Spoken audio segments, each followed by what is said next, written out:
Hello friends, welcome back, and for anyone who's new, welcome. I'm doing this video in the live style that I like to do. I tried to go live on Facebook, I tried to go live on YouTube and I don't have enough service. So I'm gonna essentially film the same thing. It'll just get uploaded when I go into town and go to the library. Today I am making a version of green bean casserole. This is for those who don't know, a beloved side dish that I had growing up at many holidays. And what it is, or classically, it's canned green beans that you mix with cream of mushroom soup and a little bit of milk, and then you put French's fried onions over the top.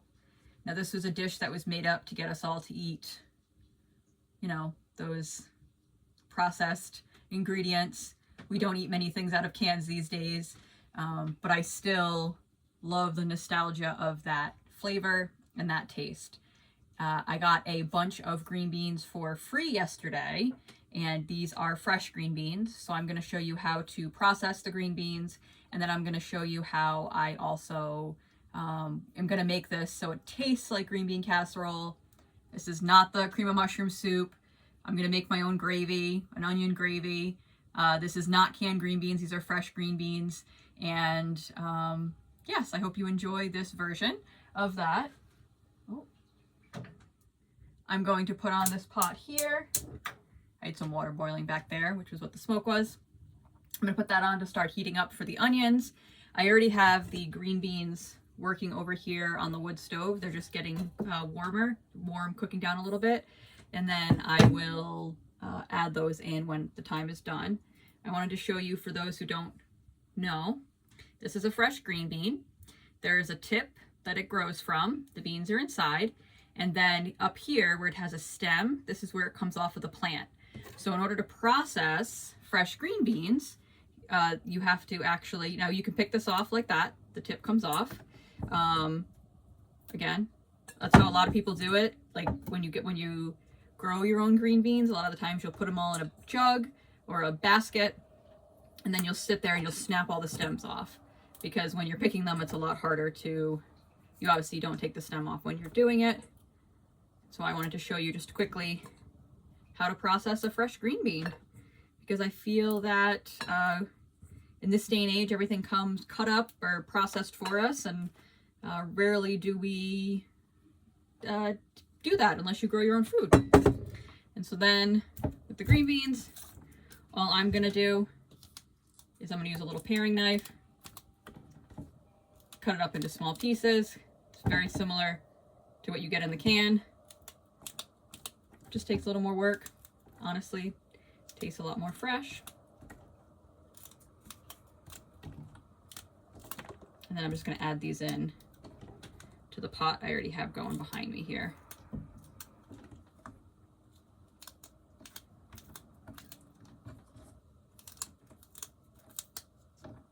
I don't think I'll keep this video going for the full time that I'm cooking, just because I'm using the wood stove to do the green beans, to cook them, so that takes a little bit longer. But we'll see what we do. Here, we'll turn a little bit here.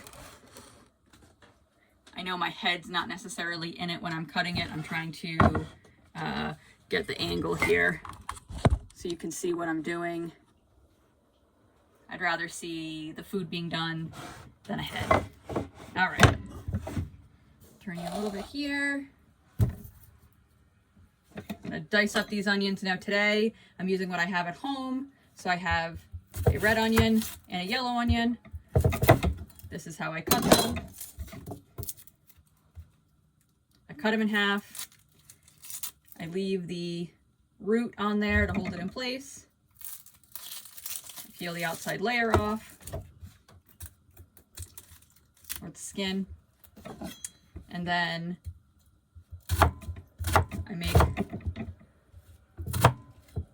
cuts into it one way, and then go across it the other way. And so that way I have just a diced onion. I'm gonna put this in this yellow pot here behind me. In that pot, I I just have some coconut oil going. Teeny tiny bit. In this recipe, I don't actually have any butter because I'm going to be making a gravy. In order to make a gravy, you need to make a roux, which is butter and flour, which I'll get into. But today I'm using coconut oil instead because we don't consume animal products unless that animal lived a happy, healthy life. And with all the Amish markets closed, I can't really get good quality butter right now. So coconut oil it is. Unrefined, organic, cold-pressed coconut oil, to clarify. We'll do the same thing here. I'm going to cut the tip off. There's two ends.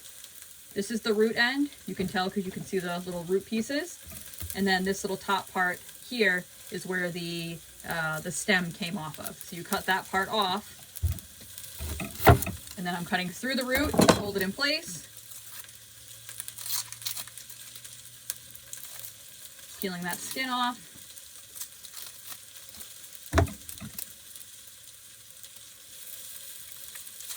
Peeling that skin off. And then all this, the skins and everything will go in the compost bin, which is back here. I'm going to do the same thing with this one. Cut it down one way. Cut it down one way. Cut it the opposite way. Now the root tip that held it together will go here to compost. And this will go in the pot.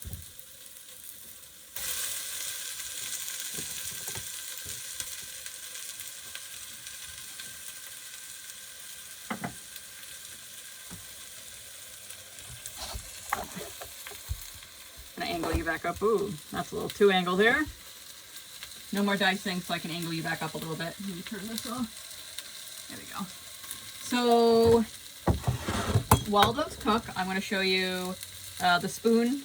I got flour out already. I got my ingredients out beforehand. But the spoon I'm using is one that our friend where we're staying here, Jack, made for us. It's black walnut. I don't know if you can see. It's like absolutely beautiful. It's like smooth. So I'm really excited to be using this. I'm just going to mix up these onions.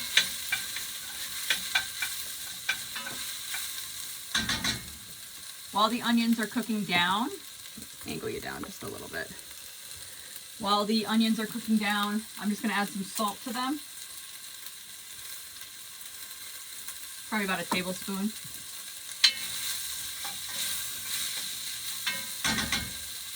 Salt helps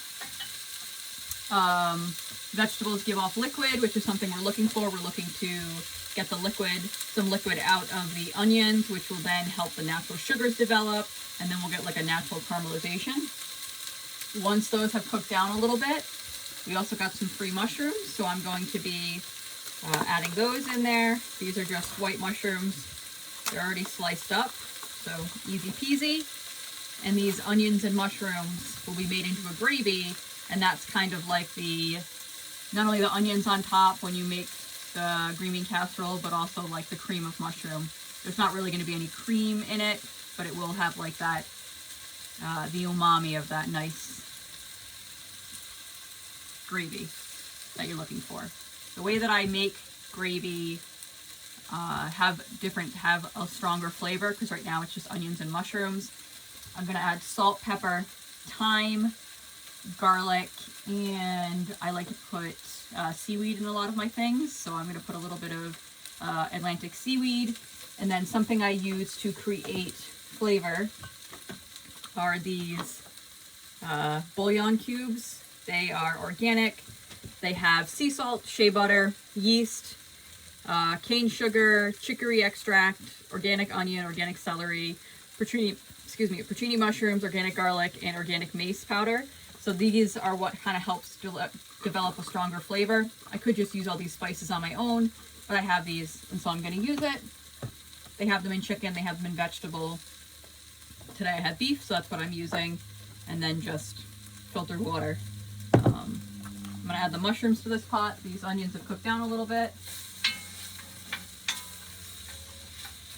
I'm not looking for caramelization per se. I'm just looking for them to like give off a little bit of liquid when they start to get soft.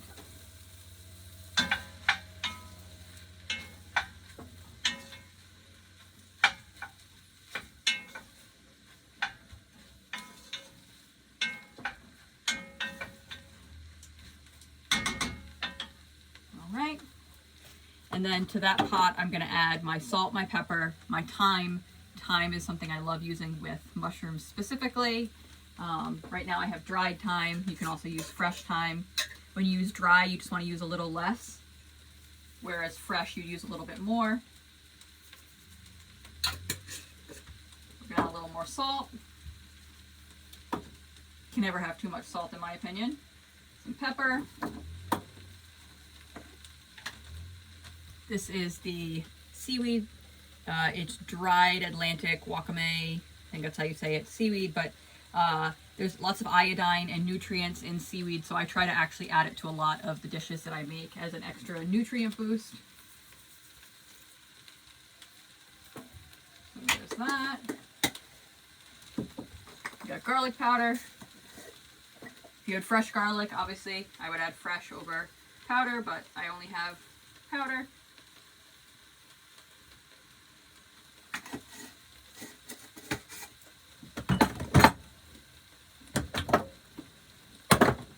And then the other thing I'm going to add to it,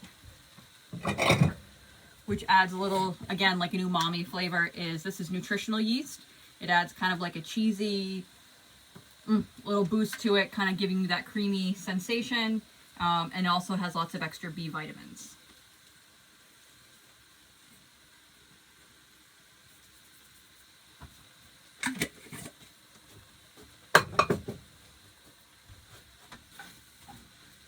I wish you could smell in the kitchen when I start cooking things up.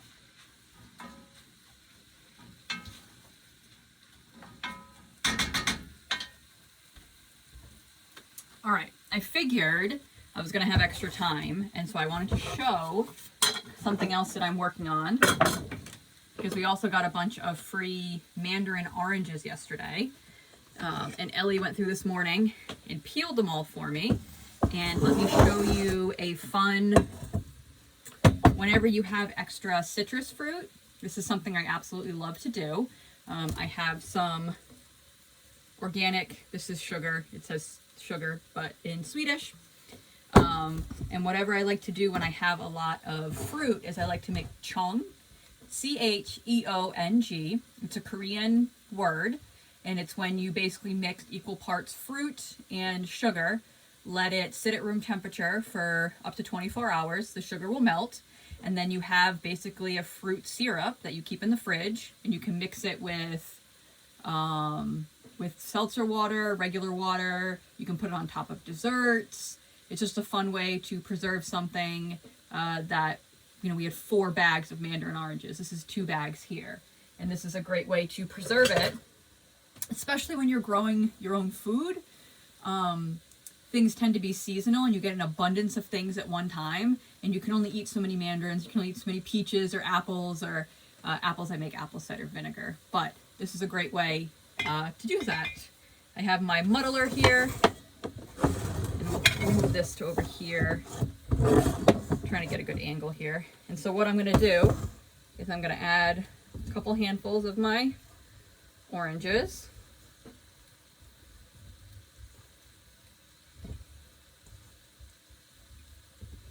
Get a scoop, measuring cup, and then I'm going to take my muddler and I'm going to tamp it down. And this helps to like break the inner or the outer membrane of the fruit, which will help it break down.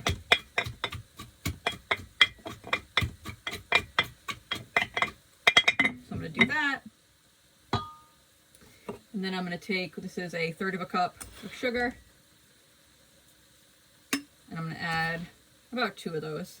You want to do equal parts. If you want to, if this is your first time doing it, so I've done this many times, so I know like what it looks like when I do it.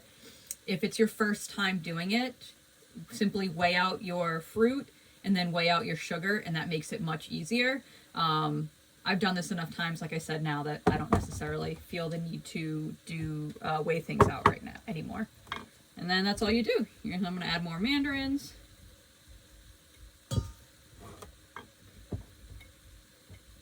And I'm going to do it in equal layers, equal parts here.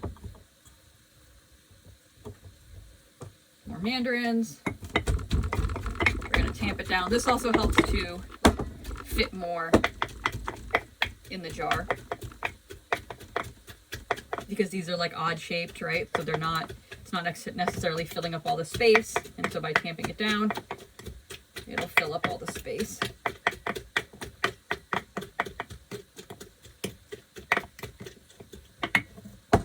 Down. Another 2/3 of, this is organic cane sugar. You can tell the difference. It's not as white as like the bleach sugar. You can use honey as well. I love to do this with honey. That's actually my preferred sweetener. I try not to eat so much sugar, but you know, we're human beings. Live a little. Get the vitamin C boost as you're getting the sugar. And let's keep loading it up. You'd be surprised how much of this fits in this jar. I'm going to mix this really quick.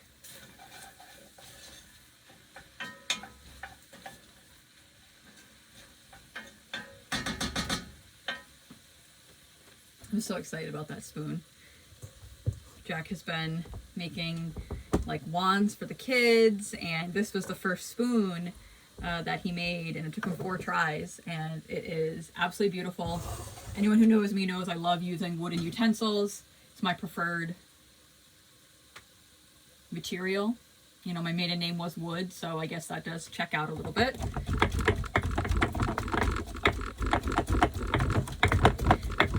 We're gonna keep going, just tamping it down, and you can actually already see. You can see how the sugar is already, this is the layer we did second, this is the first layer. The first layer has already started to melt. And that's what it'll do. It'll just develop this like natural syrup. It's so good. Mix it with just some seltzer water. I mean, regular water is fine too, but like that bubbly, yeah, really good. Okay. Layer it up. Another 2/3. And the sugar will actually prevent any like mold from growing, and it just, I don't know if it ferments or, no, it doesn't ferment because it doesn't get that taste. So yeah, it just becomes a syrup, like a simple syrup, without any heat.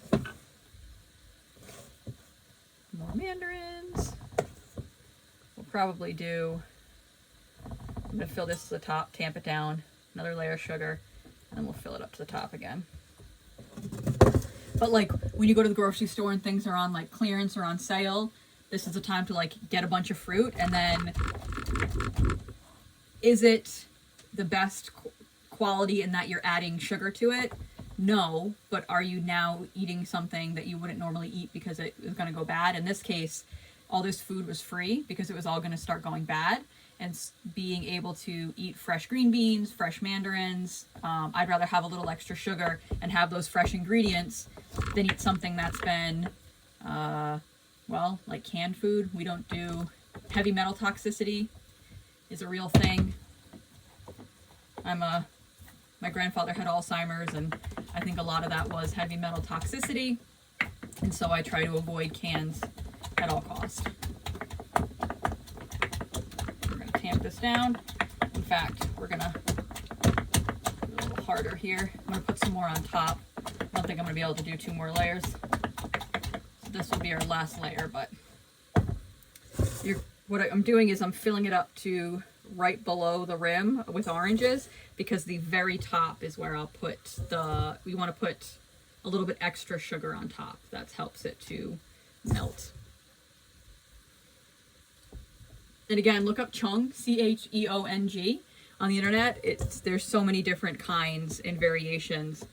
We went to where was it? I think we went to a vegan restaurant in our travels. I want to say it was maybe Wichita, Kansas. Maybe it was Nashville. I don't know. It's Wichita or Nashville. I know those are 2 very different places, but and look, this is all that's left of the Mandarins. And they had made a Cheong, and it was cherry and kaffir lime leaves. It was so good, and it was the first time I'd been someplace that they were actually making this, because this is something that I like watching different cultures, different cooking techniques, and so it's not something that I had seen in real life. I'd only ever done it myself or seen it on the internet. All right, so this got tamped down, you can see, to the top there. And then to that, we're probably gonna end up doing 3 scoops. I'm gonna fill it all the way up with sugar. And then I'm gonna get a lid to put on there.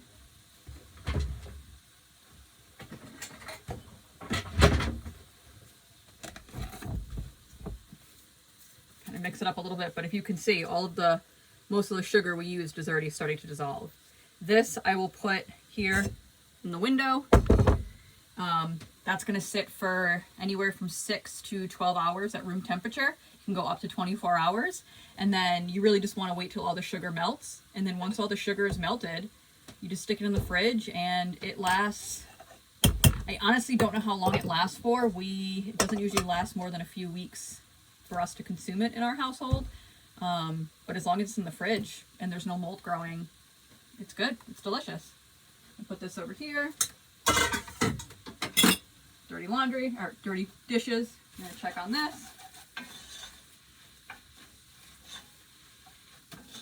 Let me show you what we're working with here. This is the onions and the mushrooms cooked down with all of the herbs. So that's actually looking really good. I'm going to move everything over to one side of the pan.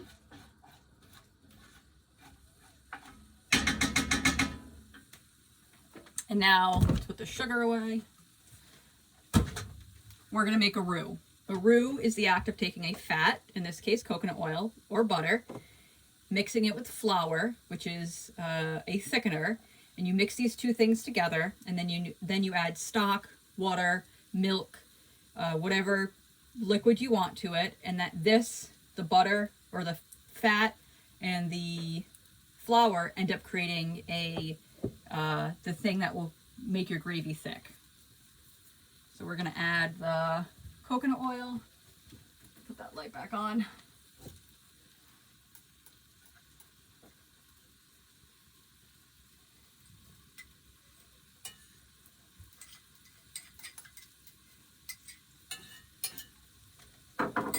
The key when doing this is you want to wait for the fat to melt before you add your flour, and you do equal parts. In this case, I have about 1 tablespoon to 2 tablespoons of each, and that will help get a good consistency. Some roux call for a lot more butter and a lot more flour.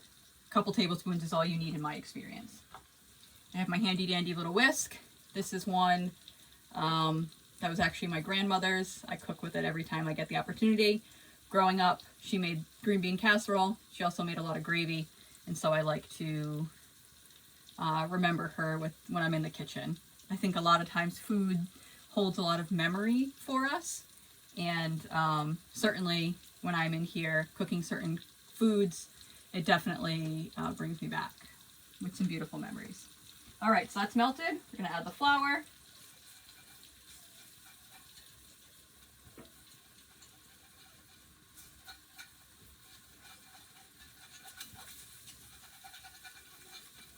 All right, we got that mixed up.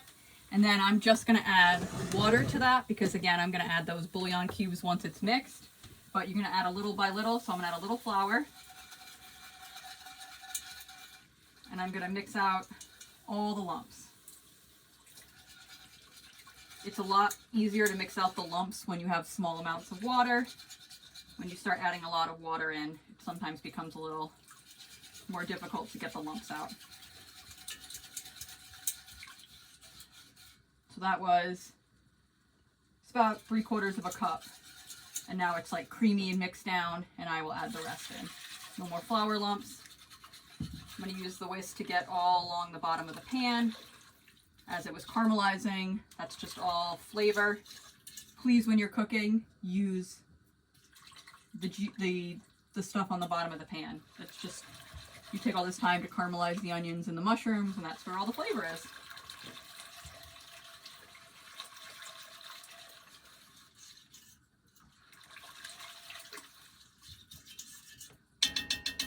All right, I can go back to using my wooden spoon.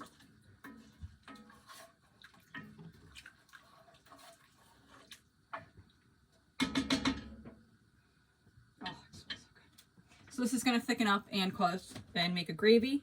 I'm going to add this cube to it. Again, this is just adding extra flavor. Use my little knife to scrape all the every last bit of the flavor.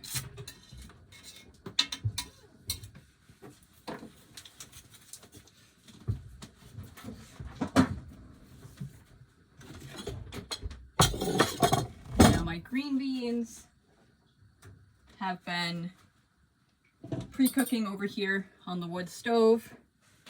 They're all in my pot, very hot. I'm going to drain the liquid out of these, and I'm going to add this in here. Get a strainer.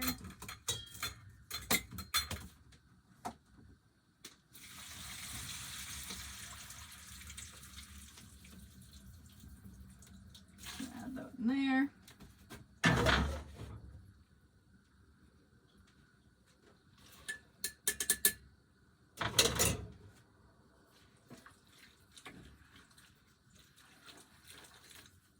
And so normally with the green bean casserole, now you would, you do take it to this step, and then you'd put those French's crispy onions on the top, and you'd put it back in the oven. Because I cooked it down with the mushrooms and the onions, it's already going to have that flavor. And so what I'm going to do now is I'm going to just let this simmer and thicken up. Because the green beans were already cooked a little bit, I didn't cook them all the way because I still want them to absorb some of that gravy flavor as opposed to just being plain green beans. This will probably cook. I'm going to put a lid on it. It'll probably cook for about 20 minutes, and then it'll be ready to eat with tonight's dinner. That's it. That's as easy as it is. I wanted to make this video to encourage you to make delicious food. Take the abundance that you have around you and make things with it. If you have extra fruit around, make yourself some Cheong to enjoy.